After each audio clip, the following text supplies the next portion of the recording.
Artificial general intelligence artificial general intelligence है वो कहीं दुनिया में ना आ जाए। राइट, अभी इसके ऊपर इतना खास प्रोग्रेस नहीं हुई, 70-80 साल लगेंगे पाकिस्तान में तो आने के लिए। बट ये बाहर के मुल्क में इसके कुछ चल रहे हैं सिनेरियोस, यूएस में, कनाडा में, जिसके ऊपर इस पे बहुत ही तेजी से काम चल रहा है। अच्छा, ये मैंने प्रोग्रेस का जैसे आपको बताया कि आर्टिफिशियल नैरो इंटेलिजेंस में बहुत ज्यादा प्रोग्रेस हुई है। लाइक अब आपको आपके सामने ही है, डैली आ गया है जो कि सिर्फ इमेजेस जनरेट करता है। इसमें मिड मिड जर्नी आ गया है, चैट जीपीटी आ गया है, बार्ड आ गया है। अब तो और भी इतने ज्यादा टूल्स आ गए हैं, लाइक राइट सोनिक आ गया है, जेट सोनिक आ गया है, जो आपका टेक्स्ट फौरन लिख देता है। इसके बाद आपके बहुत ज्यादा टूल्स आ गए एआई के ऊपर। वो बस ये नैरो इंटेलिजेंस में आते हैं। जब हम इन सारों को कंबाइन करके एक मॉडल तैयार करेंगे, वो आर्टिफिशियल जनरल इंटेलिजेंस होगा। और वो अभी तक हमारे दस्ते इख्तियार में नहीं है। राइट। अच्छा, विल मैंने जैसे पहले बोला कि achieving AGI artificial general intelligence will take time, surely it will take time, approximately 50 to 60 years in Pakistan. बाकी मुल्कों का मैं नहीं कह सकता बिकॉज उनकी प्रोग्रेस की रिपोर्ट मेरे पास नहीं। लेकिन एआई पे पाकिस्तान पे पिछले साल जितना काम हुआ है ना, तो शायद ही वो पाकिस्तान जल्दी 25-26 साल की टाइम स्पैन में ये सब कुछ अचीव कर लेगा। राइट। अच्छा जी, अब हम एआई की टर्मिनोलॉजीज पे आने लगे हैं। पहले तो आपको ये समझना बहुत जरूरी है कि artificial intelligence, machine learning, data science और ये डीप लर्निंग न्यूरल नेटवर्क, हम अगर कहते हैं जी हमने आर्टिफिशियल इंटेलिजेंस बनाया है, लेकिन हमें ये नहीं पता होता कि आर्टिफिशियल इंटेलिजेंस एग्जिस्ट करता ही नहीं है। तीन चीजों का नाम है एआई, मशीन लर्निंग का, डेटा साइंस का एंड डीप लर्निंग का। इन तीनों को मिलाएं तो आर्टिफिशियल इंटेलिजेंस की एक टर्म बनती है, हमने नाम दिया उसको एआई। हम ये नहीं कह सकते हमने एआई बनाया, हम ये कहेंगे कि हमने मशीन लर्निंग मॉडल बनाया है, डीप लर्निंग मॉडल बनाया है। तो वो इतना अच्छा परफॉर्म करे, अब हम उसको एग्जीक्यूशन की तरफ लेके जाते हैं। जब एग्जीक्यूशन की तरफ जाएगा तो वो हमारा एक एआई बनेगा, आर्टिफिशियल इंटेलिजेंस। राइट। तो मशीन लर्निंग क्या है? मशीन लर्निंग एक इसकी सब कैटेगरी है, सब डोमेन है आर्टिफिशियल इंटेलिजेंस की। जैसे मैंने आपको बताया, वो ये है कि हमने मशीन को कुछ पैरामीटर्स के ऊपर, कुछ चीजों के ऊपर सिखाना होता है कि यार मशीन हमें ये बताओ। मैं अभी आपको एग्जांपल देता हूँ।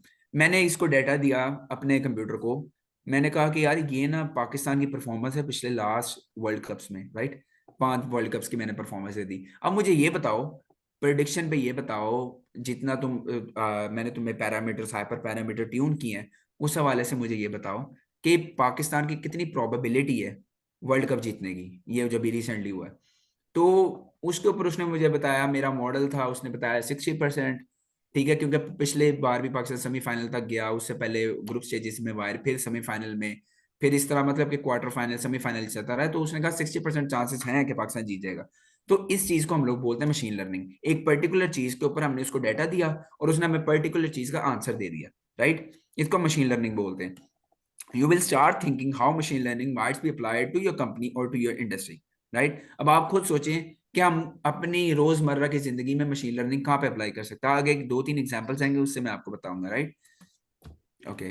सो अच्छा, मशीन लर्निंग की आगे दो कैटेगरीज है, supervise learning and unsupervise learning. एक री इन्फोर्समेंट लर्निंग है, वो इंक्लूड नहीं किया, लेकिन वो उसका मैं आपको ओवरव्यू दे दूंगा बाद में। सुपरवाइज लर्निंग ये है कि हमारे पास इसके लेबल्स होते हैं। लेबल्स का मतलब ये है, मैंने बताया, जैसे मैं पिछली एग्जांपल कोई कोट करूंगा पाकिस्तान का, मैंने उसको बताया कि यार बाबर आजम का इतना स्कोर था, इमामुल हक का इतना स्कोर था, शाहीन अफरीदी ने इतनी विकेटें ली, हारिस रऊफ ने इतनी विकेटें ली। राइट, उसको मैं बता रहा हूं कि बाबर आजम बैट्समैन है, बाबर आजम उसका नाम दिया है, इमामुल हक का नाम दिया है, शाहीन अफरीदी का नाम दिया है, हारिस रऊफ का नाम दिया है। मशीन को खुद कुछ समझने की जरूरत नहीं है। इसको हम बोलते हैं सुपरवाइज लर्निंग, जब हमने उसको लेबल्स दिए हों सब कुछ। ठीक है, कि लेबल हमने, ये आपका लेबल है, इसका नाम ये है, अब इस बंदे की मुझे परफॉर्मेंस बताओ। तो ये हमने डाटा पहले खुद फीड करना होता है इसके अंदर, तो उसकी बेसिस के ऊपर हमें आंसर देता है। It is one of the most easiest thing in the machine learning. ठीक है, इसमें मॉडल्स भी बड़े मजे के बनते हैं। अब हम इधर इसकी एग्जांपल लेते हैं, इनपुट आउटपुट। अगर आपने देखा हो हमारे गूगल जीमेल के ऊपर जो मेल्स आती हैं, कुछ कुछ स्पैम में चली जाती हैं, कुछ हमारे इनबॉक्स में आ जाती है, कुछ प्राइमरी में चली जाती है, कुछ सेकेंडरी में चली जाती हैं, कुछ हमारी ड्राफ्ट्स में हम जब बनाते हैं तो ड्राफ्ट्स में चली जाती हैं। सो उसमें एक मैं आपको बताऊंगा कि स्पैम में कैसे जाती हैं। गूगल के पीछे एक एल्गोरिदम है जो ऐसे चलता है, जीमेल के पीछे सॉरी एक एल्गोरिदम है जो ऐसे चलता है कि जिस वर्ड के साथ जिस चीज के साथ ये बैक स्लैश होगी या अंडरस्कोर होगा या ये होगा या वो होगा, वो बिल्कुल स्पैम में जाएगी। इसका एक एल्गोरिदम ही ऐसा है। और ये पहले जब एल्गोरिदम आया था अप्रोक्सीमेटली ये तकरीबन मेरे ख्याल से 50-60 लाइनों का कोड था। वो करता करता करता करता सीखता सीखता अब इतना इंटेलिजेंट हो गया ना ये, क्योंकि चल बहुत पहले से रहा है, 7-8 साल तो हो गए स्पैम फिल्टर को या इससे भी पहले। तो ये इतना इंटेलिजेंट हो गया कि अब इसको अगर मैं पैरामीटर कोई ना भी दूं, कोई डाटा न्यू ना भी फीड करूं, तो इतना इंटेलिजेंट हो गया, इसको पता है मैंने स्पैम में कौन से डालनी है और ईमेल में कौन सी डालनी है, because it is a supervise learning model, right. अच्छा, बिल्कुल ऑडियो इनपुट और आउटपुट भी ऑडियो, जैसा कि मैंने आपको बताया।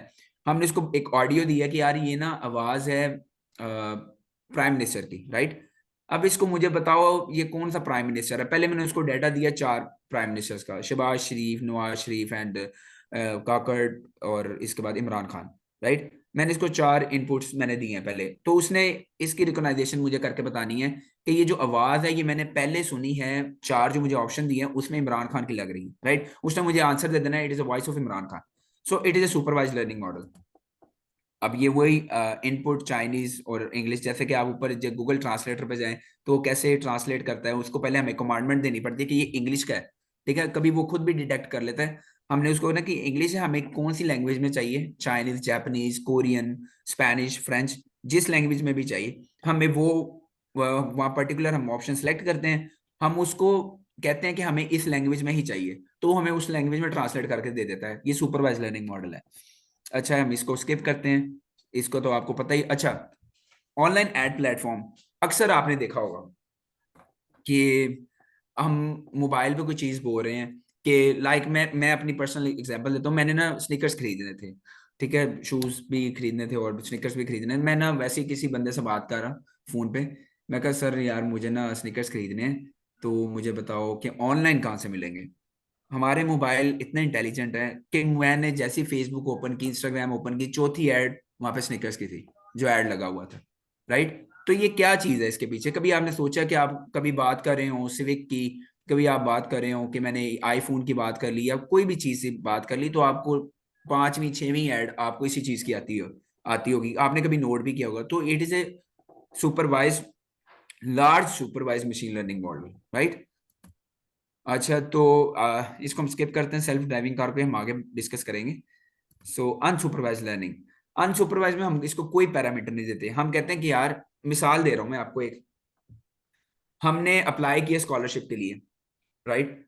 तो स्कॉलरशिप में क्या चीज है कि हमने इसको सिर्फ ये कहा कि यार मुझे बताओ कि कितने बंदे पंजाब से हैं, कितने बंदे सिंध से हैं, कितने बलूचिस्तान से, और कितने वहां से केपीके से। मैंने इसको डाटा ऐसे दिया, मैंने ये नहीं बताया कि मोइज पंजाब से, उस्मान केपीके से, राफे बलूचिस्तान से, और आलियान यहाँ पर है सिंध से, राइट। तो मैंने उसको ये कुछ नहीं दिया, मैंने इसको एक बल्क अमाउंट दे दी है। बल्क अमाउंट में क्या है कि उसने मुझे बताया है कि आपने ये जो चीजें हैं, जैसे कि केपीके वाली साइड से हम अब देखते हैं, केपीके वाली साइड में कौन सा बोर्ड लगता है। हमने सिर्फ उसको ये डाटा दिया कि बोर्ड इसको ये लगता है, ये चीज है, वो चीज है। हमें बंदे बताओ कि कितने क्या है, कितने डिफरेंट प्रोविंसेस से। तो उसने हमें बोर्ड की बेसिस के ऊपर हमें बता दिया, क्लस्टर एक बना के, क्लस्टर को आप समझते हो कि एक मजमुआ सा कर दिया कि यार ये जो आपके राइट साइड पे बंदे हैं ना, ये पंजाब से हो सकते हैं, लेफ्ट साइड पे बंदे हैं ये केपीके से हो सकते हैं, आउटर साइड पे हो सकते हैं वो आपके बलूचिस्तान से, और जो इनर साइड है वो सिंध से हो सकते हैं। उसने हमें एक ना वैसे ही एक कह लें उसको एक परसेंटेज सी हमें दे दी कि आपने ये वाले बंदे हैं जो स्कॉलरशिप के लिए अप्लाई कर सकते हैं। अभी इसकी जो रिफाइंड एग्जांपल है वो मैं आगे आपको बताऊंगा। अच्छा, री इन्फोर्समेंट लर्निंग, जैसा कि मैंने पहले बताया, स्टूडेंट जो सॉरी आर्टिफिशियल इंटेलिजेंस जो मॉडल है ना, वो हमेशा बच्चों की तरह सीखते हैं। री इन्फोर्समेंट लर्निंग ये होती है, हम इसको गिफ्ट देते हैं, राइट। मैं आपको सिंपल लैंग्वेज में बताता हूँ कि हम इसको गिफ्ट देते हैं कैसे भला। अब मैं अपने मॉडल को कहता हूँ कि यार अगर तुमने ये चीज फाइंड कर ली ना, लाइक मेरे सामने मेरी जैकेट पड़ी है या चेयर पड़ी है कोई, अगर तुमने वो फाइंड कर ली ना, तो I will definitely give U A an additional power. Additional power का मतलब है तुम्हारी रैम ज्यादा कर दूंगा, तुम्हारे पे जो जीपीयू लगा हुआ है, एक जीपीयू तुम्हारे साथ लगा दूंगा। गलती करेगा पहले मॉडल ये, करता करता करता करता करता ये वहां तक पहुंच जाएगा। जब वहां तक पहुंच जाएगा तो फिर इसका वापस आना मुश्किल है।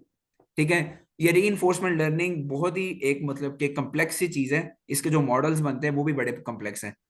तो रीइंफोर्समेंट लर्निंग के अंदर जैसे आपने एक खेली होगी, पैकमैन खेली होगी, राइट। पैकमैन में क्या है, वो चलता चलता हमने उसका ना एक पाथ फाइंड करना होता है कि इस पाथ से नहीं जाना वहां से मर जाओगे, इस पाथ से नहीं जाना वहां से मर जाओगे। वो अपने आप ही ना, ये रीइंफोर्समेंट लर्निंग के अंदर ही वो अपने आप ही करता करता सबसे शॉर्टेस्ट पाथ फाइंड करके फौरन पहुंच जाता है। रीइंफोर्समेंट लर्निंग के अंदर हम लोग क्या करते हैं, एक मॉडल को सिखाते हैं कि सर आपने ये करना है, आप मुझे ये आउटपुट ला के दो। जब तक मुझे आउटपुट ला के नहीं ना दोगे, मैं तुम्हें आगे कोई डाटा फीड नहीं करूंगा। ठीक है। वो हमेशा एक मॉडल डाटा का भूखा होता है। Data is so much important in artificial intelligence, right. अच्छा, अब मैं बताता हूँ कि अब क्यों। पहले हमारे पास डाटा था बड़ा लिमिटेड अमाउंट में। लाइक 2000 पहले से 2005 से 2004 से पहले चले जाए ना, तो डाटा बहुत ही लो था। स्मार्टफोन नहीं थे, कंप्यूटर नहीं थे, सिर्फ वो थे, डेस्कटॉप थे। तो उसके ऊपर इतना डाटा जनरेट नहीं होता था। तो तब मशीन लर्निंग के अंदर एडवांसमेंट हो रही थी, एआई के अंदर हो रही थी, लेकिन ना इतनी खास नहीं हो रही थी। लाइक 1% या 2% हम कह सकते हैं आउट ऑफ 100। बट अब जो ट्रेडिशनल एआई है, जैसे मैंने आपको पहले बताया कि हम थोड़ी सी एडवांसमेंट हो रही थी कि नहीं यार थोड़ा सा करना चाहिए, इसको करना चाहिए। जितना डेटा आप ज्यादा दोगे किसी भी मॉडल को ना, उतनी उसकी परफॉर्मेंस बढ़ जाएगी। अगर मिसाल के तौर पे मैंने नाम ही दिया हूं कि अली और मोइज, ये दो बंदे हैं, अब इन दोनों में से बताओ मुझे कि स्कॉलरशिप कौन जीतेगा। तो मशीन लर्निंग मॉडल के अगर भाई पागल किसको बना रहे हो उसके बाद डाटा इतना सफिशिएंट नहीं है कि वो डिसीजन ले सके। हमें डाटा इतना देना है इसको कि वो मुख्तलिफ पैरामीटर्स को मुख्तलिफ जगह से ढूंढ शूंढ के सबको एक जगह इकट्ठा करके कि हाँ सर अब मैं आपको डिसीजन दे सकता हूँ। अच्छा, स्मॉल स्मॉल न्यूरल नेटवर्क्स आगे आने, तो वहां पे मैं आपको इसका बताऊंगा कि actually what is neural network. तो लार्ज न्यूरल नेटवर्क मैं आपको बताता हूँ, एक ऐसी चीज है, लाइक हमारे पास 2 टीबी का डाटा है। 2 टीबी के डाटा के अंदर हमने उसको कहा है कि हमें एक ऐसा मॉडल चाहिए यार कि ना जो अपने आप क्लासिफाई कर सके कैट्स को और डॉग्स को, मतलब एनिमल्स को साइड पे, और इसके बाद जो दूसरे हैं छिपकली वगैरह उनको साइड पे। तो हम उसको क्या देंगे, हम मुख्तलिफ एनिमल्स की, मुख्तलिफ रेप्टाइल्स की हम लोग उसको तस्वीरें दे देंगे। वो तस्वीरों में क्या करेगा, खुद ही छानबीन करके वो कहेगा कि सर ये वाली कैट है, मतलब 17,000 आपकी कैट की फोटो है, 17,000 आपकी हॉर्स है, एलिफेंट 15,000 है। मतलब हमें वो खुद कंसाइज करके ना वो हमें बताएगा कि सर ये चीज है, क्योंकि उसके बाद बहुत ज्यादा डाटा है। अगर हम उसको डाटा ही थोड़ा दें कि हमारे पास ये 3 जानवर हैं, अब हमें बताओ इनमें से छिपकली कौन सी है, तो वो क्या बताएगा। हमें मुख्तलिफ एंगल से मुख्तलिफ जगह से तस्वीरें खींच के, एक डॉग की एक कैट की हमें तस्वीरें खींच के इसको देनी पड़ेंगी हमें। जब मैं अपना कंप्यूटर विजन का एक प्रोजेक्ट बना रहा था ना, मतलब क्लासीफाई का, कैट्स एंड डॉग्स का, तो मैंने एक कैट की ना 12 तस्वीरें इसको भेजी थी, और इस तरह की मेरे पास 15 कैट्स थी। अब आप खुद हिसाब लगा लें इसको सिर्फ कैट की तस्वीरें कितनी गई हैं, डॉग्स की वो मैंने कितने किस एंगल से खींची है। मतलब ये हर एंगल से अगर देखे भी ना, तो अब ये समझ जाएगा ये डॉग है या कैट है, क्लासिफाई कर लेगा, राइट। जितना ज्यादा डाटा दोगे उतना अच्छा हमारी परफॉर्मेंस होगी। अच्छा, लार्ज न्यूरल नेटवर्क को बिग डाटा भी बोलते हैं। जैसे मैंने आपको बताया कि जब हमारा डाटा क्रॉस कर जाए ना 1 टीबी से, तो वो बिग डाटा में आता है। आजकल तो टीबीज क्या, बड़े जेटा बाइट्स में चला गया डाटा। जो जेटा बाइट्स है ना वो फिर बिग डाटा में आता है, उसके लिए बहुत बड़े सर्वर्स लगे होते हैं। सो अभी हम बात करें छोटे पैमाने पे, तो हम मीडियम न्यूरल नेटवर्क तक करेंगे। अच्छा, fast computers. Let me tell you my story in that when I was making my final year project of toxicament classification using machine learning. So मेरे टीचर ने मुझे बोला था कि मोइज यू हैव 1,62 रोज जो आपने आइडेंटिफाई करवानी है कि ये टॉक्सिक है कि नॉन टॉक्सिक है, using the TF-IDF matrix of machine learning. मैंने कहा कि सर ठीक है। मेरे पास था computer, 1 GB RAM, sorry 2 GB RAM, और बाकी 2-3 चीजें और थी उसके अंदर लगी, मुझे एक्चुअली याद नहीं थी, 2-3 साल पहले की बात है। सो वहां पे मुझसे ना ये नहीं हुआ, पर वो टेस्ट नहीं हुआ। मैंने सर को कहा सर मैं ना आपको 16,000 या 10,000 रोज के ऊपर आइट्रेशन करवा सकता हूँ, मेरा ना सिस्टम इतना थका है कि वो कुछ नहीं कर सकता। सर ने मुझे बोला कि मोइज जब मशीन लर्निंग का काम करते हैं ना, तो एक बार याद रखना हमेशा जीपीयू यूज करते हैं। फिर मैंने कहीं से क्लाउड से जीपीयू कनेक्ट करके वो सब कुछ आइट्रेशन करवा के प्रोजेक्ट अपना डिलीवर कर दिया। सो फास्ट कंप्यूटर्स हमें चाहिए होते हैं एआई के अंदर। अगर आपने बहुत बड़ा मॉडल बनाना है ना, लाइक एयरलाइन क्लासिफाइंग का, या कोई और मतलब एक सॉफ्टवेयर बनाना है जिसमें मर्ज करना है आपने एआई को, सो उसके लिए हमें जीपीयू चाहिए होता है। अभी मैंने रिसेंटली एक खरीदा है कंप्यूटर जिसके अंदर मैंने 2 जीपीयू लगवाए हैं। तो इससे मेरी प्रोसेसिंग स्पीड इतनी फास्ट हो गई, जो मैं काम 3 दिन में करता था वो मेरा तकरीबन 1-2 घंटे में हो जाता है। राइट, सो फास्ट कंप्यूटर ही हमें चाहिए होते हैं इस एआई के लिए। अच्छा, what enables machine learning to work so well, ये क्वेश्चन है आपके लिए, इसका मुझे कोई आंसर करे।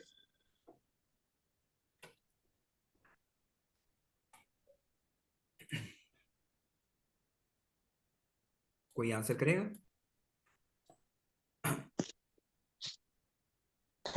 प्रॉपर कोडिंग्स एंड प्रॉपरली इसको हम जो किस तरह से इसको हम अपना ना अपनी बात को उसको एआई को हम किस तरह कोडिंग के जरिए हम समझाते हैं, तो वो अच्छे तरीके से मशीन को वर्क करने में हमारी मदद करता है। That's very a good response.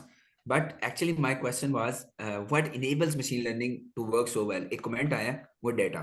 Data is the one of the most important factor, जो मैंने आपको पहले बताया, जो मशीन लर्निंग को इनेबल करता है by कि providing large data. Yes By providing large data. Yes large data, जितना ज्यादा डेटा होगा उतना अच्छा मशीन लर्निंग चलेगा। Right, thank you so much for your responses. Sir, space भी yes, space sorry I can not understand what are like you you were saying. talking about GPU ना। Yes,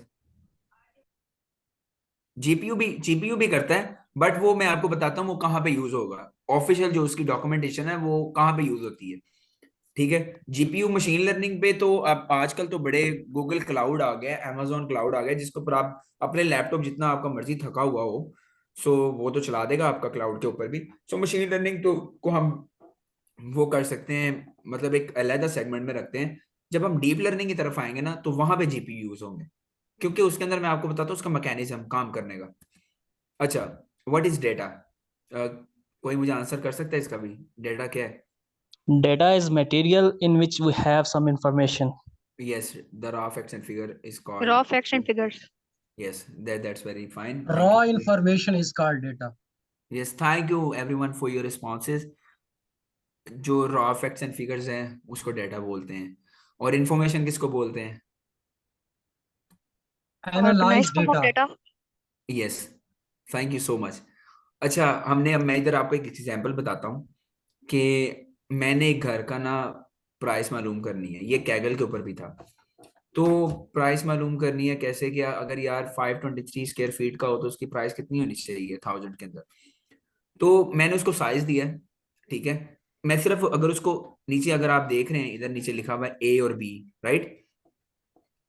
तो मैं आपको एक मिनट थोड़ा कर दूं इसके ऊपर जरा, ये आपको नजर आ रहा है पॉइंटर?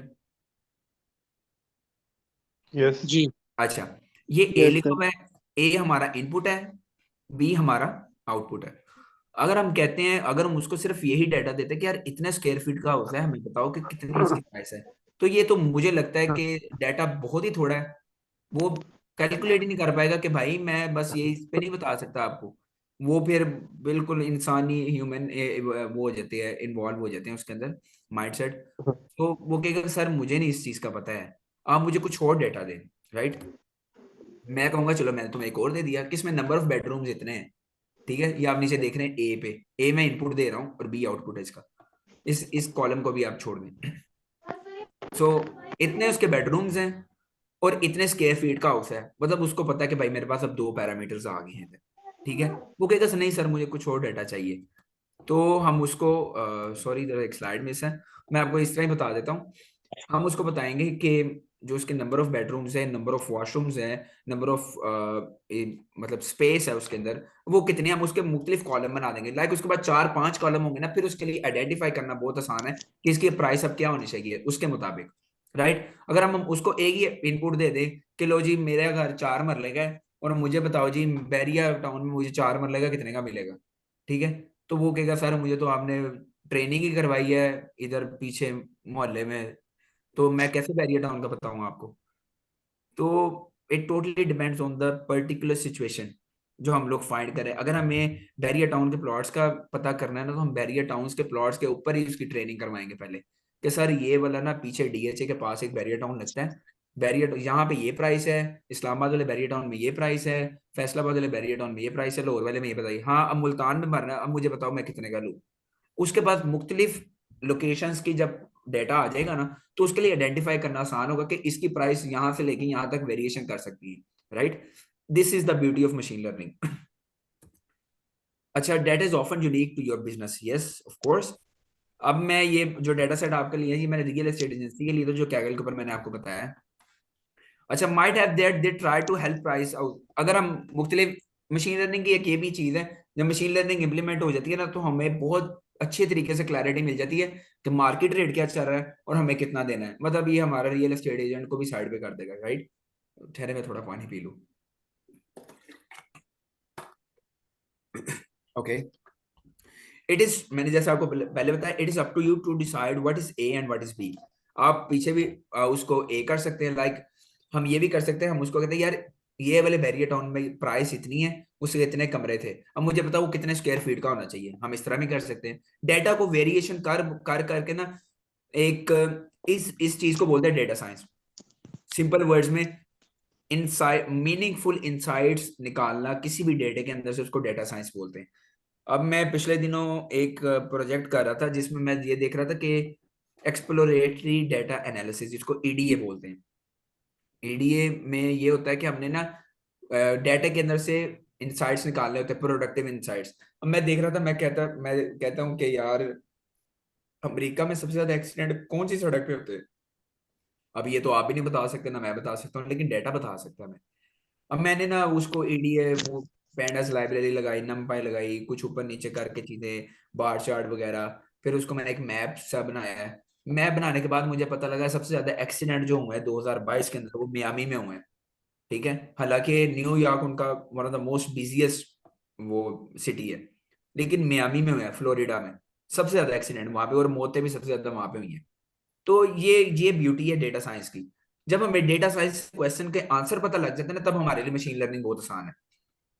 ठीक है, सो डेटा साइंस भी इंपॉर्टेंट है, और मशीन लर्निंग के लिए और डीप लर्निंग के लिए। लेकिन आप मशीन लर्निंग पहले कर सकते हो, डीप लर्निंग कर सकते हो, totally depends on you and on your mathematical calculations, right.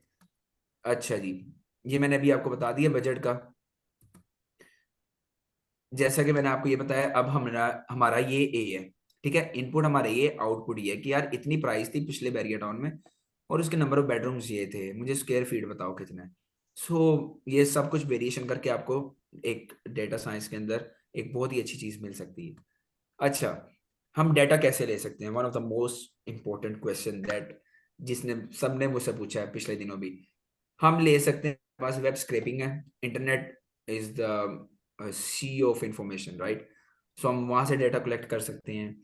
इसके बाद हम लोगों के पास अगर अपनी इमेजेस हैं, अगर आपने देखा हो किसी के पास आईफोन है, या एंड्रॉइड में भी अब ये सिस्टम आ गए कि हम एक पर्टिकुलर बंदे की तस्वीर खींचते हैं आईफोन के अंदर। मैं तो ऑब्वियसली आईफोन ही चलाता हूँ इस हवाले से, क्योंकि मुझे इसके ऊपर थोड़ा मशीन लर्निंग की समझ ज्यादा आती है, एआई की। सो आईफोन के अंदर एक ऐसा चीज है कि हम एक बंदे की तस्वीर खींचते हैं, वो पता क्या कहता है, वो कहता है ये बंदा आपका ये लगता है, ठीक है, और आपने ये वाली तस्वीर उसकी ये लोकेशन पे खींची है इतने बजे। उसने तो हमारा डेटा लेबल कर दिया।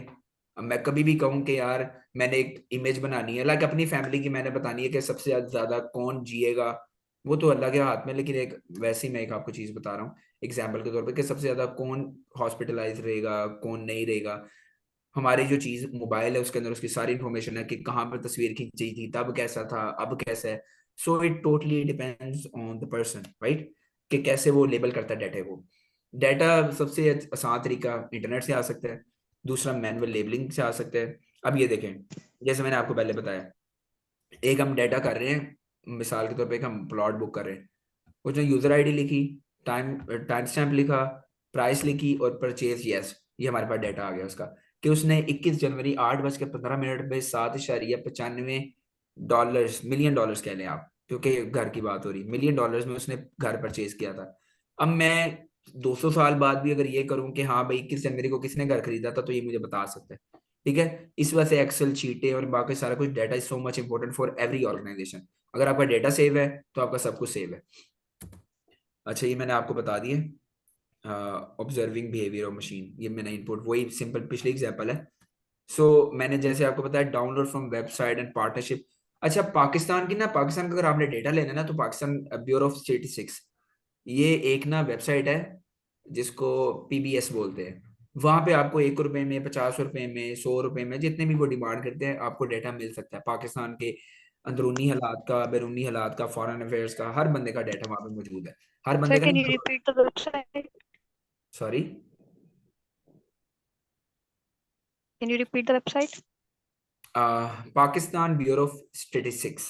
You can write it down on your notebooks if you want, Thank you, sir. no problem. और दूसरा जो मेरा मेन सोर्स है डेटा कलेक्ट करने का, वो kaggle.com। ठीक है, कैगल एक ऐसी कम्युनिटी है जिधर बंदे खुद ब खुद मॉडल बना के चले जाते हैं, आपको सिर्फ रिफाइन करना होता है। ठीक है, डेटा खुद दे के चले जाते हैं। दुनिया जहान का हर डेटा कैगल पे मौजूद है। अगर नहीं मौजूद तो आप वहां पे वो कर दें, अपलोड कर दें। आप अपलोड करेंगे, करते रहे आप डेटा अपलोड, आप वहां पे डेटा सेट मास्टर बन जाएंगे। ठीक है, ये एक रैक होता है, जब आपको रैक मिल जाएगा आपका वैसी प्रोडक्टिविटी बहुत बूस्ट हो जानी है। तो thanks to the open internet you can find so many data sets available for free online. Internet is the information of sea। जैसे मैंने आपको बताया, दुनिया का निकालना है, वहां पे लिखें वर्ल्ड स्टैट्स, लिखें इस तरह की वेबसाइट है एक दो, वहां से दुनिया को कलेक्ट कर लें, चाइना का कलेक्ट कर लें, जापान का कलेक्ट कर लें, जीडीपी कलेक्ट करनी है। अब मिसाल के तौर पे हम जीडीपी कलेक्ट कर एक मॉडल बनाते हैं जिसमें हमें ये देखना है कि पाकिस्तान की जीडीपी 2035 तक कहाँ पे जाती है। तो उसके लिए हमें रेलिवेंट डाटा कलेक्ट करना पड़ेगा। ये नहीं हमें कि इंडिया का डाटा कलेक्ट कर ले, यूएस का कर ले, आईएमएफ का कर ले, तो बाद में पता लगे जी ओहो हमने तो ये क्या फाइंड कर लिया।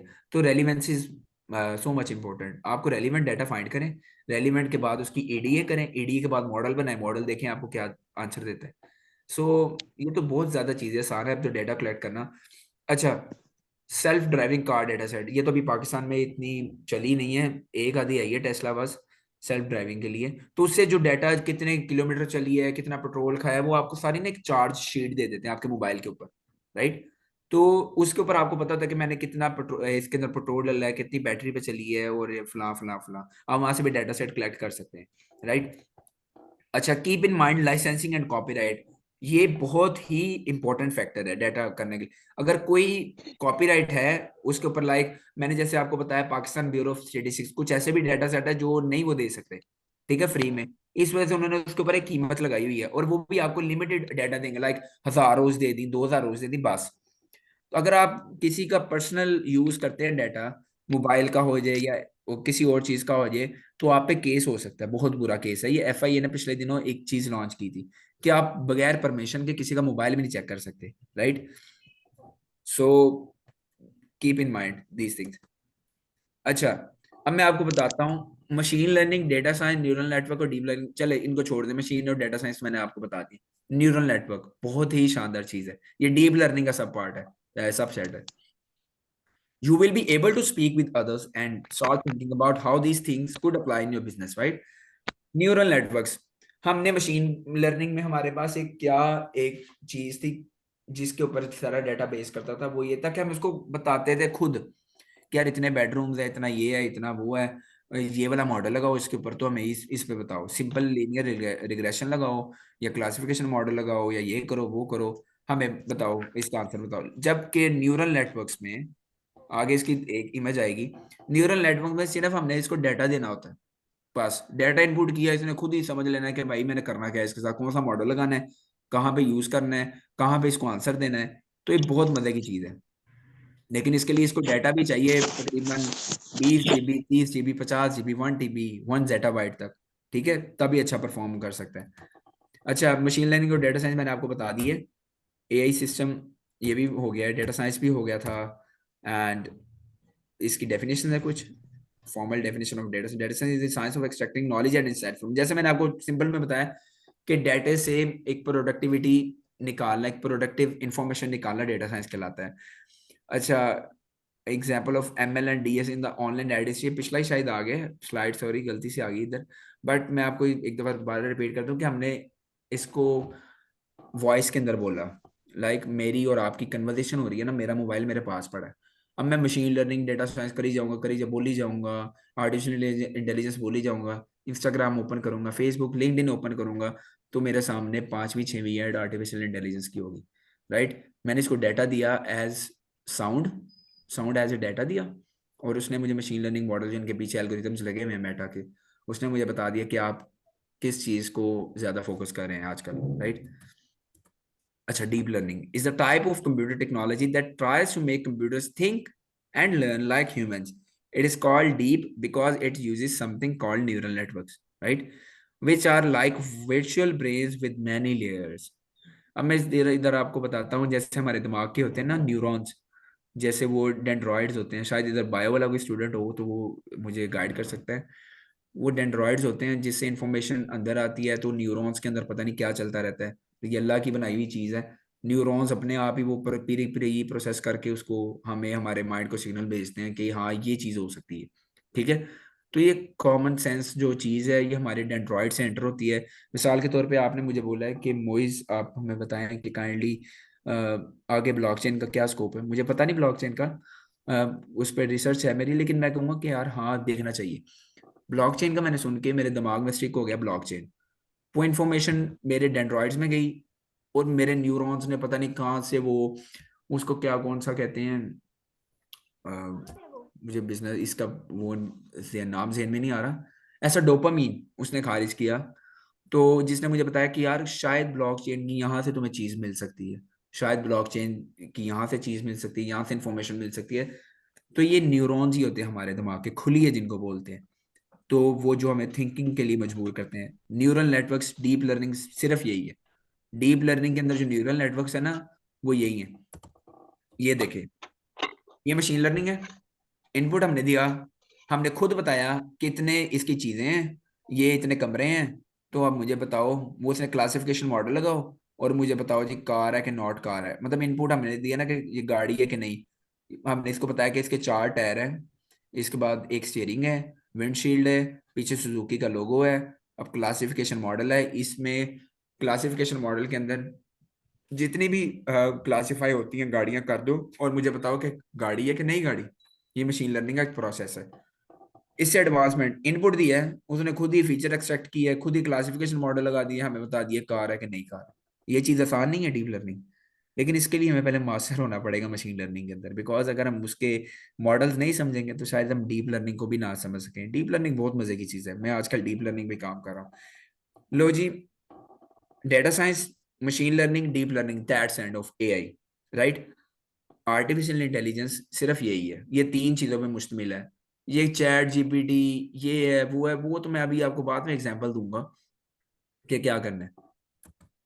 जनरेटिव AI, या आपको पता ही है क्या है जनरेटिव AI, मुझे बता सकता है कोई? जिसमें एबिलिटी होती है खुद से किसी चीज को जनरेट करने की, जैसे हम उसको कमांड देते हैं और वो हमें हमारी कमांड के मुताबिक कोई पिक्चर जो आर्टिफिशियल हमें बनाकर हमें दे देता है। बिल्कुल, जैसे मैंने एक टेक्स्ट लिखा है, मैंने लिखा है चैट GPT को write a email to my professor that I could not attend tomorrow classes, उसने मुझे विद इन फ्यू सेकंड उसने लिख के दे दिया, ठीक है। ये जनरेटिव AI है। अब मैं कहता हूँ मिड जर्नी में यार एक तस्वीर ऐसी बनाओ जिसमें ये चीज़ें मतलब हमारे पास एक अर्थ हो, अर्थ के अंदर हमारा कोई हमारा बंदा खड़ा हो, लाइक उसके सर पे टोकरी हो फूलों की, जैसे मिसाल दे रहा हूँ आपको, जो मेरे जेहन में आ रहा है मुंह में बोल रहा हूँ। तो मैं ये सारी प्रॉम्प्ट लिखूंगा मिड जर्नी में, मिड जर्नी मुझे इसका इमेज बना देगा HD, राइट। तो ये जनरेटिव AI जो अभी मतलब कि मुझे लगता है कि 5-6 साल ये कहीं नहीं जाने वाली, पाकिस्तान में जितना बूम है इसका, तो जनरेटिव AI बहुत ही एडवांसमेंट इसके अंदर आ चुकी है, राइट। हमें क्या करना है, इस जनरेटिव AI तो अब इतनी आसान हो चुकी है, मैं ज़्यादा कम्प्लेक्सिटीज में नहीं जाता, मैं आपको सिंपल ये बताऊंगा। ना अगर जब हम कभी एडवांसमेंट में एक सेशन हुआ तो उसमें मैं आपको बताऊंगा कि जनरेटिव AI में सिर्फ पता क्या है, एक मॉडल इधर से पकड़ा, एक मॉडल इधर से पकड़ा, दोनों को जोड़ दिया, डाटा हमने अपनी मर्जी का दिया, आउटपुट अपनी मर्जी का लिया, राइट। ये है सारी जनरेटिव AI। तो ये मैंने एक तस्वीर लगाई थी। अब इसमें खुद पड़ेगा, जैसे मैंने आपको बताया कि ये हमारा एक मॉडल है, ये वाला भी, ये मैंने उससे वो जनरेटिव एआई से बनाई है। ये हमारा एक मॉडल है, ये दूसरा मॉडल है। ये हमें वो एक रोबोट पढ़ रहा है, तो उसने हमें बताया कि सर आपके क्वेश्चन का आंसर ये लिखा हुआ है। ये दो किताबों में से, मतलब ये मॉडल अटैच किया, ये मॉडल अटैच किया, बीआरटी एनएलपी अटैच की, और भाई ये आपका आंसर आ गया, राइट। अच्छा, one of the most asked question from me that how can we start our career with AI. ठीक है, ये मेरी लास्ट स्लाइड है, मैं आपको बताता हूँ थोड़ी अपनी मैं स्टोरी बता दूं कि I was very bad at mathematics, right. लेकिन मैं जब कंप्यूटर साइंस की फील्ड में आया, मुझे तो पता लगा कि mathematics is the backbone of computer science. तो आपके भाई के नंबर आए तकरीबन 9th 10th, first year second year में मेरे टोटल 150 में से कोई आए थे मेरे 60 नंबर, 60 60 65 नंबर इतने टोटल आए थे। और वो भी मर मर के नंबर आए थे। मुझे मैथ नहीं आता था, मुझे स्टैट नहीं आता था, मुझे मैंने स्टैट पढ़ा नहीं, मैंने फिजिक्स पढ़ी थी। फिजिक्स मेरा बड़ा मज़ेदार सब्जेक्ट मुझे लगता था। लेकिन मैथमेटिक्स नहीं पढ़ी, हमेशा न्यूमेरिकल्स में रह जाता था मैं, थ्योरम नहीं याद होते थे। बट मैंने अपने एक सीनियर से मैंने कंसल्ट किया, मैं कहा यार ज़िंदगी ऐसे नहीं गुजारनी, आप मुझे बताओ क्या करूँ। उसने कहा यार दुनिया वेब डेवलपमेंट की तरफ जा रही है, दुनिया डिजिटल मार्केटिंग की तरफ जा रही है, तो you should go for artificial intelligence. मैंने कहा पहली बार सुना था नाम, मैंने कहा सर ये क्या होता है। उसने मुझे बताया कि यार मैं तुम्हें कोर्स देता हूँ, तुम वो कर लो, इसके बाद कोई भी क्वेश्चन हो तो मुझसे पूछना। मैंने कोर्स किया आईबीएम का, करता करता मुझे तो पता लगा इसमें तो भाई लीनियर अलजेब्रा बहुत यूज हो रहा है। ठीक है, जो हमने कभी पढ़ा नहीं, हम तो बस बैक बेंचेस थे। सो लीनियर अलजेब्रा यूज हुआ जी, कैलकुलस 2 यूज हुई उसके अंदर। इसके बाद जी लीनियर थ्योरम यूज हुए, जो कि y is equal to m x plus c है, जो कि लीनियर इक्वेशन है, जो कि री लर्निंग के ऊपर लगती है। वो हमें नहीं आया। तो मैंने कहा नहीं यार एआई मेरे बस की बात नहीं है। लेकिन एक मोटिवेशन थी मेरे पीछे, वो ये थी कि मैं हमेशा यूनिक रहना चाहता था हर बंदे से। यहाँ के जो होस्ट हैं उस्मान भाई, इनसे भी मेरा राब्ता इसी वजह से हुआ था when I was applying for my US scholarship. तो unfortunately I did not succeed in that, but clarity बहुत मिल गई थी कि जो मैं सोच सकता हूँ वो मैं कर सकता हूँ, राइट। मेरे अंदर ये कॉन्फिडेंस ये एआई की फील्ड में जाने के बाद आया, जब मैंने बोला कि यार अगर ये कर सकता है मेरा दोस्त, महीने के 8 लाख 10 लाख छाप सकता है, तो यार व्हाई नॉट मी। उसके कौन सा सींग लगे हैं, मैं करूंगा मैं करूंगा मैं करूंगा। I was repeating the sentences every day, मैं करूंगा मैंने कर लेना, मैं करूंगा मैंने कर लेना। And believe me, with in 6 month में, 6 मंथ भी ज्यादा है, 4 से 5 महीने लगे होंगे। मैंने डेटा साइंस कवर कर ली, डेटा एनालिसिस कवर कर लिया, मशीन लर्निंग कवर कर लिया, मेरे यूनिवर्सिटी में सेशन होने लगे मशीन लर्निंग के, कैगल एक्सपर्ट बन गया मैं। So it totally depends on your mindset, right. अगर कोई भी मुश्किल चीज करनी है ना, एक बात हमेशा याद रखें, हमेशा मुश्किल चीज करेंगे तो आपकी जिंदगी में कॉन्फिडेंस आएगा। ठीक है, एज आसान चीजें तो हर कोई कर लेता है, मुश्किल चीजें वो जो कोई ना कर सकता हो और आप कर ले। सिर्फ इसकी बेस के ऊपर मैं बैचलर्स का स्टूडेंट हूँ, लाइक मेरी भी रिसेंट ग्रेजुएशन है, मैं तकरीबन 6 7 महीने भी नहीं हुए तो मुझे जब डिग्री मिली है। मैं रिसेंट ग्रेजुएट हूँ BSc का, but I am doing a PhD project. ठीक है, अपने प्रोफेसर के साथ मिलके उनकी जो उसकी कंप्यूटर विजन का काम है, कोडिंग का, वो मैं कर रहा हूँ उनके साथ। PhD को मैंने प्रोफेसर हैं उन्होंने मुझे अप्रोच किया था कि मोइज आप करेंगे मेरे साथ प्रोजेक्ट, रिसर्च पेपर मैं आपका साथ पब्लिश करवाऊंगा, but you have to help me in the coding. मैं कहा ठीक है सर मैं कर लेता हूँ। और मैं और मेरे जो एक पार्टनर है और मैं, हम 3 बंदे ये प्रोजेक्ट कर रहे हैं PhD का, right. It is totally depends on your mind set. Power of manifesting is most powerful thing in the world. जो मैंने आज तक मैंने जेन में सोचा है वो मेरा हो जाता है। अभी रिसेंटली मैंने HEC की डिग्री टेस्ट करवाई, सब कह रहे थे कि यार 6 महीने लगते हैं, कुरियर से 2 महीने लगते हैं, ये करते हैं वो। मेरे दिमाग में ये था मेरी डिग्री 4 दिन में आनी है। ठीक है, मेरे दिमाग में मैंने ये सोच लिया था। जब मैंने HEC TCS वालों को दिया है तो आज बाय गॉड आज मेरे हाथ में थी मेरी डिग्री सारी अटैच हो गए। सो आप अपना कोई भी चीज शुरू करनी है ना, दिमाग में ये सोचें कि यार अगर एआई मुश्किल है ना, तो मैं मुश्किल चीज को हाथ डालूंगा। अगर ब्लॉकचेन मुश्किल है, मैं मुश्किल में जाऊंगा। मुश्किल में जाने के बाद ये आसानी है, इन्ना माल उसरी यूसरा, राइट। हर मुश्किल के बाद आसानी है। जब मैं एआई की फील्ड में आ गया, फिर मेरे दिमाग में ये भी ख्याल आया कि यार वो जी मुझसे ज्यादा पैसे कमा रहा है साइबर सिक्योरिटी में, वो मुझसे ज्यादा कामयाब हो रहा है ब्लॉकचेन में, वो मुझसे ज्यादा आईओटी में जा रहा है, वो मुझसे ज्यादा रस्ट पाइथन सीख रहा है, ये सीख रहा है, वो सीख रहा है। फिर मेरा ना माइंड सेट शिफ्ट होता था कि नहीं यार ये एआई क्या है यार, अभी कुछ नहीं कर रहे, ये है वो है फला फला। फिर मेरा जैसे ही माइंड सेट शिफ्ट हुआ, फिर मैं अपना वाई याद रखता था कि मैंने शुरू क्यों किया था। ठीक है, शुरू मैंने क्यों किया, तो वो जब मेरा वाई मेरे दिमाग में आता रहता है ना, तो मैं इस चीज में मोटिवेट होता रहता हूँ कि नहीं यार करना है, करना है। मैं कैगल एक्सपर्ट कैसे बना है उसकी भी स्टोरी एक बहुत ही इंटरेस्टिंग स्टोरी है। 18 साल का लड़का मुझे मिला, कहता सर मैं कैगल एक्सपर्ट हूँ। मैं कहा वो क्या होता है? यार वो एक रैंक होता है, वो ये है वो है। मेरे दिमाग में है मोइज, यार यू आर 22 और नेक्स्ट ईयर तुम 23 के हो जाओगे, तो अभी तक तुमने क्या अचीव किया है? दिमाग में वैसे एक रैंडम सी थॉट आई, बट वो जो थॉट थी वो मेरी पॉजिटिविटी प्रोडक्टिविटी की तरफ मुझे ले गई। मैंने कहा यार ये बन सकता है तो मैंने भी कैगल एक्सपर्ट बनना है। और तकरीबन मुझे महीना डेढ़ महीना लगा होगा जब मैंने अपना बैच शेयर किया उसके साथ ही, सर मैं भी कैगल एक्सपर्ट बन गया। सो आप जो सोचते हैं वो वाकई कर सकते हैं। ठीक है, इसमें कोई दूसरी बात नहीं है। तो this is the all the thing, power of manifesting. आप देखें आपने जिंदगी में करना क्या है। एआई तो चले, एक तो ये सेशन से हट के थोड़ी मैं आपको चीज बता रहा हूँ कि मोटिवेशन, हमेशा मोटिवेशनल स्पीकर्स को ना सुना करें। अपने वाई को तलाश करें पहले कि मैं कौन हूँ, मैंने शुरू किस वजह से ये चीज की थी। वो आपको मोटिवेट करती रहती है खुद ब खुद। मुझे तो पता है यार, मेरे जो फादर है वो धूप में बैठ के कमाते रहे हैं मेरे लिए, अभी भी धूप में बैठते हैं। So I am from very conservative background, right. So जब वो पता लगता है ना उनको कि मेरा बेटा, उनको तो इवन के ये भी नहीं पता मेरे पापा को कि मेरे बेटे ने पढ़ा क्या है। मैं तो उनको बताता हूँ मैं कंप्यूटर साइंस पढ़ी है। मैंने उनको जब बताया ना पापा एआई मैंने पढ़ा है, आर्टिफिशियल इंटेलिजेंस पढ़ा है, कहते पुत्र है की होंगी है।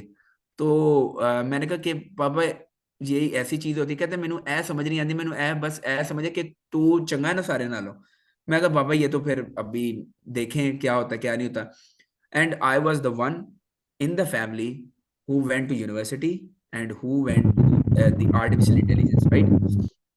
तो जब ये आर्टिफिशियल इंटेलिजेंस का नाम सुनते हैं मेरे फैमिली वाले, या वो उनको भी नहीं पता, वो मेरे पापा का एक दोस्त है बाहर, उसने बताया कि यार एआई का बहुत स्कोप है इधर ऑस्ट्रेलिया में, यूएस में। सो मेरे पापा ने कहा कि मेरे बेटे ने आर्टिफिशियल इंटेलिजेंस की थी है। तो वो कहता है वाह जी वाह, आपके तो बेटे के लिए पूरी दुनिया खुली है, ये वो। तो मेरा जो वाई है वो स्ट्रांग है कि वाई मेरे फादर है मेरे लिए सबसे बड़ी मोटिवेशन मेरी, कि यार मेरे फादर ने कमाया नाउ, मैंने सबसे यूनिक होना है। अब रास्ते पे तो मतलब हजूम पे, पे तो सारे चलते हैं ना, आप तो ये कोई ऐसा रास्ता तलाश करें तो जो सबसे अलग हो। इसमें ड्रॉबैक्स भी बहुत हैं, बहुत ज्यादा ड्रॉबैक्स हैं। वो क्या जी, जब एआई सीख रहा था मैंने अपने सारे फ्रेंड्स को मतलब फ्रेंड जोन खत्म कर दिया था, कम्युनिटीज खत्म कर दी थी। And now I have 2 friends only वो बंदा जिसकी कम्युनिटीज जो लीड करता था सारों को। So it totally depends on the mind set. If you want it you can achieve it, right? Now end of my motivation story. If you have any kind of questions, so please tell me. We can have a 15-minute discussion on the questions, right?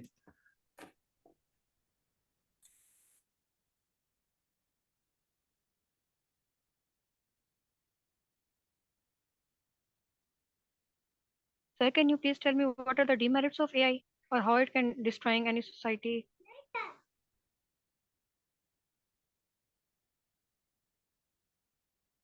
Actually demerits अभी तक फिलहाल नहीं है।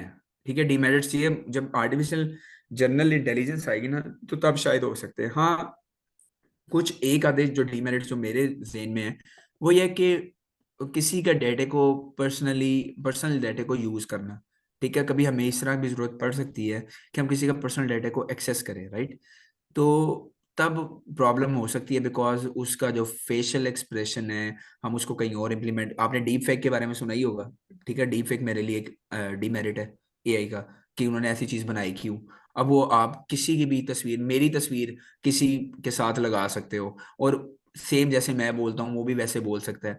सो हम लोग उसके लिए मतलब कि चोरी के लिए या इस तरह की चीजों के लिए Cyber एआई crime. यूज हो सकते हैं। हाँ, साइबर क्राइम कह सकते हैं।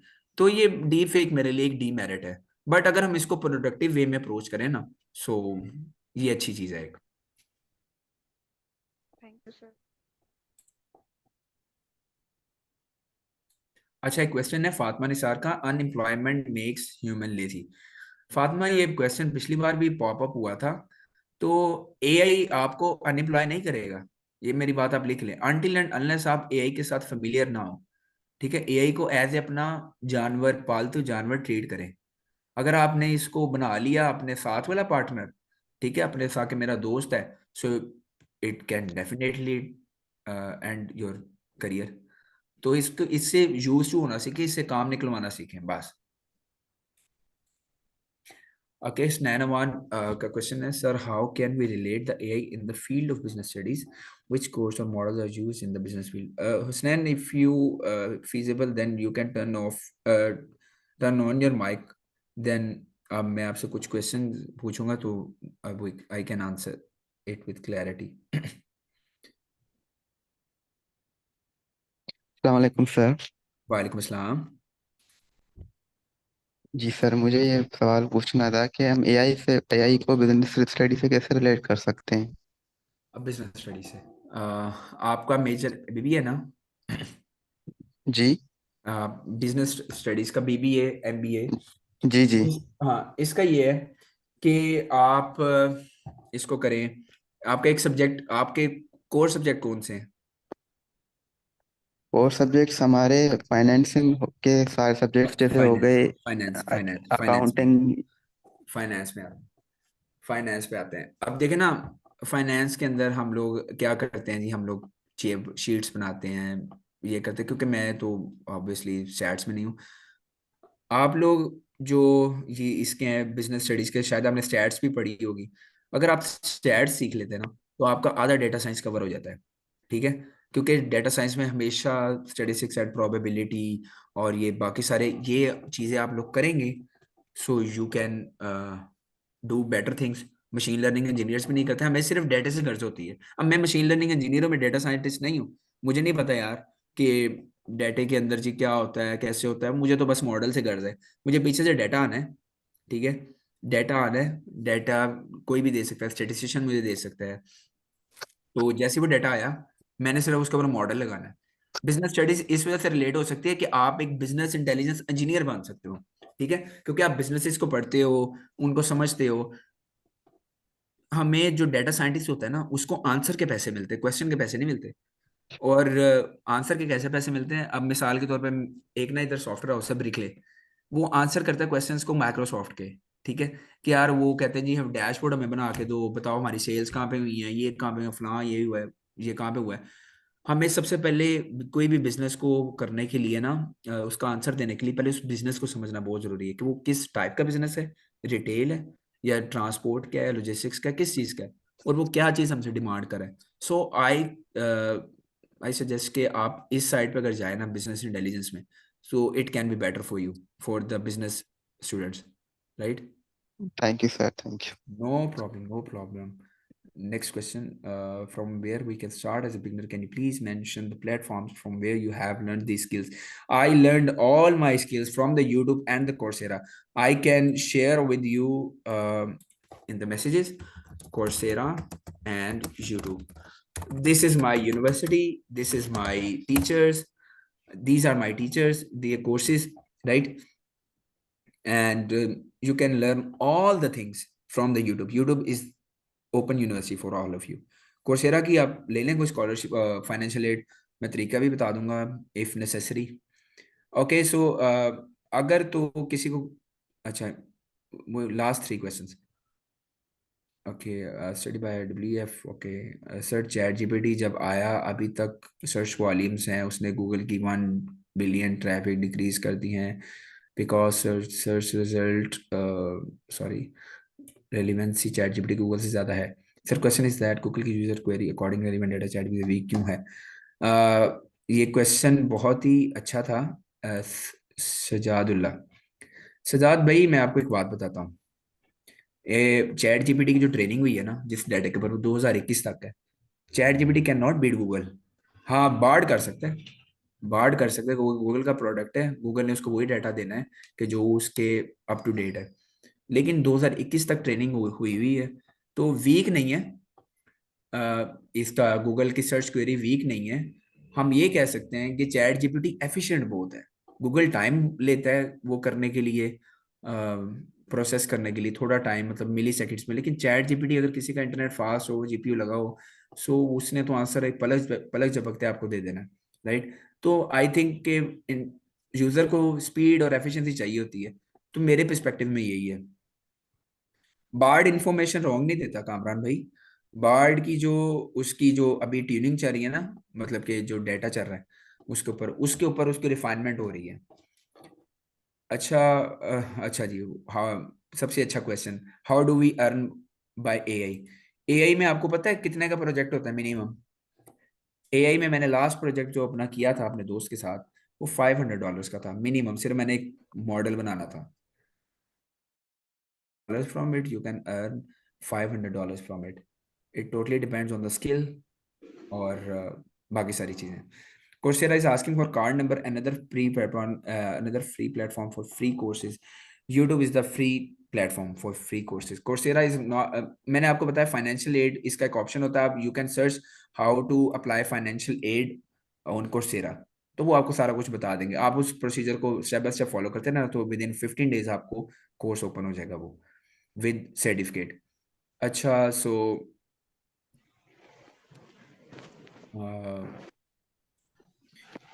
I can share you my LinkedIn profile with you guys, so you can uh, connect me connect with me on LinkedIn। तो अगर किसी को कोई भी क्यूरी, किसी भी किस्म का मसला है, तो वो मुझसे ना LinkedIn पे पूछ सकते हैं, right. And you can search, just wait a minute, you can search just wait a minute,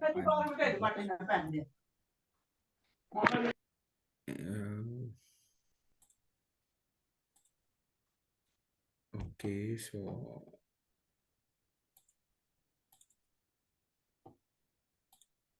किधर गया है?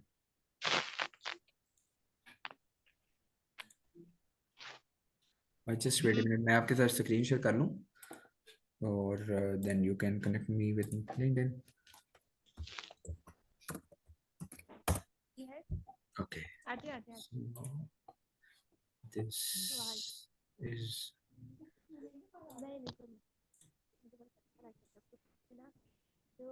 I can share you my profile, just wait a minute.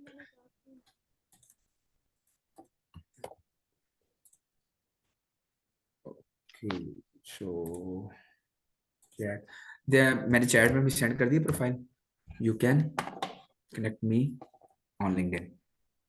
So if you have any kind of questions, अच्छा जी, what are different platforms for AI development? Different platforms, तो AI development के अंदर आप ID के बारे में पूछ रहे हैं, इंटीग्रेटेड डेवलपमेंट एनवायरनमेंट, तो वो काफ़ी, वो उसके लिए काफ़ी है, पाइचार्ट भी है। लेकिन मैं आपको सजेस्ट करूँगा कि आप गूगल क्लाउड पे पहले काम करें, राइट। गूगल क्लाउड आपको फ्री रिसोर्सेज भी देता है एआई के लिए, तो उसको एक्वायर करें। What courses should we do on Coursera? IBM data science course, IBM machine learning course, मैं आपको लिख देता हूँ। IBM के मशीन लर्निंग के भी कोर्स हैं और मुख्तलिफ यूनिवर्सिटीज भी करवाती हैं। IBM डेटा साइंस, ये आप कर लें। अगर हमें शुरू करना हो तो काम है, यू कैन स्टार्ट। जैद भाई, पहले आप सबसे पहले तो ना यूट्यूब चेक करें, ठीक है। यूट्यूब पे एआई के कोर्सेज करें, कुछ ट्यूटोरियल्स लें, then you can do your practice on Google collab.